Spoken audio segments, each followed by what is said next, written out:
شروع اللہ کے نام سے جو بڑا مہربان نہایت رحم والا ہے۔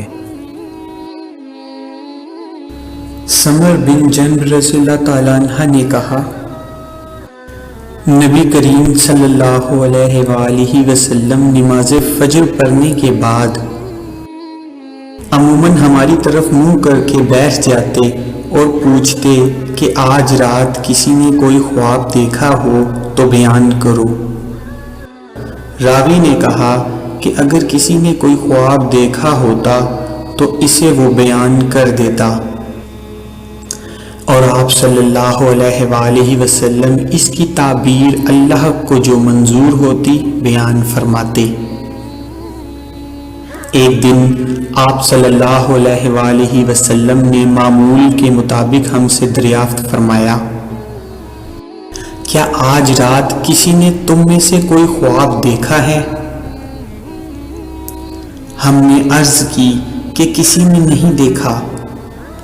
آپ صلی اللہ علیہ وآلہ وسلم نے فرمایا، لیکن میں نے آج رات ایک خواب دیکھا ہے کہ دو آدمی میرے پاس آئے، انہوں نے میرے ہاتھ تھام لیے اور وہ مجھے ارض مقدس کی طرف لے گئے، اور وہاں سے عالم بالا کی مجھ کو سیر کروائی۔ وہاں کیا دیکھتا ہوں کہ ایک شخص تو بیٹھا ہوا ہے اور ایک شخص کھڑا ہے، اور اس کے ہاتھ میں لوہے کا انگس تھا جسے وہ بیٹھنے والے کے جبرے میں ڈال کر اس کے سر کے پیچھے تک چیڑ دیتا، پھر دوسرے جبرے کے ساتھ بھی اسی طرح کرتا تھا۔ اس دوران میں اس کا پہلا جبرہ صحیح اور اپنی اصل حالت پر آ جاتا اور پھر پہلے کی طرح وہ اسے دوبارہ چیرتا۔ میں نے پوچھا، یہ کیا ہو رہا ہے؟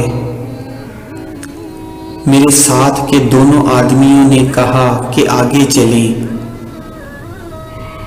چنانچہ ہم آگے بڑھے تو ایک ایسے شخص کے پاس آئے جو سر کے بل لیٹا ہوا تھا، اور دوسرا شخص ایک بڑا سا پتھر لیے اس کے سر پر کھڑا تھا۔ اس پتھر سے وہ لیٹے ہوئے شخص کے سر کو کچل دیتا تھا۔ جب وہ اس کے سر پر پتھر مارتا تو سر پر لگ کر وہ پتھر دور چلا جاتا اور وہ اسے جا کر اٹھا لاتا۔ ابھی پتھر لے کر واپس بھی نہیں آتا تھا کہ سر دوبارہ درست ہو جاتا، بالکل ویسے ہی جیسے پہلے تھا۔ واپس آ کر وہ پھر اسے مارتا۔ میں نے پوچھا، یہ کون لوگ ہیں؟ ان دونوں نے جواب دیا کہ ابھی اور آگے چلیں۔ چنانچہ ہم آگے بڑھے تو ایک تندور جیسے گڑھے کی طرف چلے، جس کے اوپر کا حصہ تو تنگ تھا لیکن نیچے سے بہت فراخ۔ نیچے آگ بھڑک رہی تھی۔ جب آگ کے شعلے بھر کر اوپر کو اٹھتے تو اس میں جلنے والے لوگ بھی اوپر اٹھ آتے۔ ایسا معلوم ہوتا کہ اب وہ باہر نکل جائیں گے، لیکن جب شعلے دب جاتے تو وہ لوگ بھی نیچے چلے جاتے۔ اس تندور میں ننگے مرد اور عورتیں تھیں۔ میں نے اسی موقع پر بھی پوچھا کہ یہ کیا ہے، لیکن اس مرتبہ بھی جواب یہی ملا، کہا کہ ابھی اور آگے چلیں۔ ہم آگے چلے۔ اب ہم خون کی ایک نہر کے اوپر تھے۔ نہر کے اندر ایک شخص کھڑا تھا اور اس کے کنارے پر ایک شخص تھا جس کے سامنے پتھر رکھا ہوا تھا۔ نہر کا آدمی جب باہر نکلنا چاہتا تو پتھر والا شخص اس کے منہ پر اتنی زور سے پتھر مارتا کہ وہ اپنی پہلی جگہ پر چلا جاتا، اور اسی طرح جب بھی وہ نکلنے کی کوشش کرتا وہ شخص اس کے منہ پر پتھر اتنی ہی زور سے پھر مارتا کہ وہ واپس اپنی اصلی جگہ پر نہر میں چلا جاتا۔ میں نے پوچھا، یہ کیا ہو رہا ہے؟ انہوں نے جواب دیا کہ ابھی اور آگے چلیں۔ چنانچہ ہم اور آگے بڑھے اور ایک ہرے بھرے باغ میں آئے۔ جس میں ایک بہت بڑا درخت تھا۔ اس درخت کی جڑ میں ایک بڑی عمر والے بزرگ بیٹھے تھے اور ان کے ساتھ کچھ بچے بھی بیٹھے ہوئے تھے۔ درخت سے قریب ہی ایک شخص اپنے آگے آگ سلگا رہا تھا۔ وہ میرے دونوں ساتھی مجھے لے کر اس درخت پر چڑھے۔ اس طرح وہ مجھے ایک ایسے گھر میں لے گئے کہ اس سے زیادہ حسین و خوبصورت اور بابرکت گھر میں نے کبھی نہیں دیکھا تھا۔ اس گھر میں بوڑھے، جوان، عورتیں اور بچے، سبھی قسم کے لوگ تھے۔ میرے ساتھی مجھے اس گھر سے نکال کر پھر ایک اور درخت پر چڑھا کر مجھے ایک دوسرے گھر میں لے گئے جو نہایت خوبصورت اور بہتر تھا۔ اس میں بھی بہت سے بوڑھے اور جوان تھے۔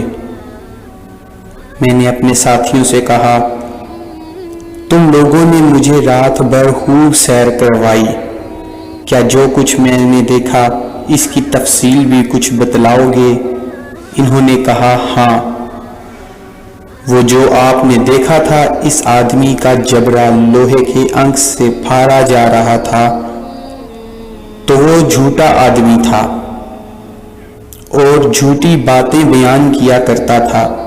اس سے وہ جھوٹی باتیں دوسرے لوگ سنتے، اس طرح ایک جھوٹی بات دور دور تک پھیل جایا کرتی تھی۔ اسے قیامت تک یہی عذاب ہوتا رہے گا۔ جس شخص کو آپ نے دیکھا کہ اس کا سر کچلا جا رہا تھا، تو وہ ایک ایسا انسان تھا جسے اللہ تعالیٰ نے قرآن کا علم دیا تھا، لیکن وہ رات کو پڑا سوتا رہتا اور دن میں اس پر عمل نہیں کرتا تھا۔ اسے بھی یہ عذاب قیامت تک ہوتا رہے گا۔ اور جنہیں آپ نے تندور میں دیکھا تو وہ زناکار تھے، اور جس کو آپ نے نہر میں دیکھا وہ سود خور تھا، اور وہ بزرگ جو درخت کی جڑ میں بیٹھے ہوئے تھے وہ ابراہیم علیہ السلام تھے، اور ان کے ارد گرد والے بچے لوگوں کی نابالغ اولاد تھی۔ اور جو شخص آگ جلا رہا تھا وہ دوزخ کا داروغہ تھا، اور وہ گھر جس میں آپ پہلے داخل ہوئے جنت میں عام مومنوں کا گھر تھا، اور یہ گھر جس میں آپ اب کھڑے ہیں یہ شہداء کا گھر ہے۔ اور میں جبرائیل ہوں اور یہ میرے ساتھ میکائیل ہیں۔ اچھا، اب اپنا سر اٹھاؤ۔ میں نے جو سر اٹھایا تو کیا دیکھتا ہوں کہ میرے اوپر بادل کی طرح کی کوئی چیز ہے۔ میرے ساتھیوں نے کہا کہ یہ آپ کا مکان ہے۔ اس پر میں نے کہا کہ پھر مجھے اپنے مکان میں جانے دو۔ انہوں نے کہا کہ ابھی آپ کی عمر باقی ہے جو آپ نے پوری نہیں کی، اگر آپ وہ پوری کر لیتے تو اپنے مکان میں آ جاتے۔ اللہ رب العزت سے دعا ہے کہ اللہ پاک ہمیں حدیثیں پڑھنے، سننے، سمجھنے اور آگے پھیلانے کی توفیق عطا فرمائے۔ آمین یا رب العالمین۔ ویڈیو پسند آنے کی صورت میں لائک اور سبسکرائب کریں اور بیل آئیکن پر کلک کریں۔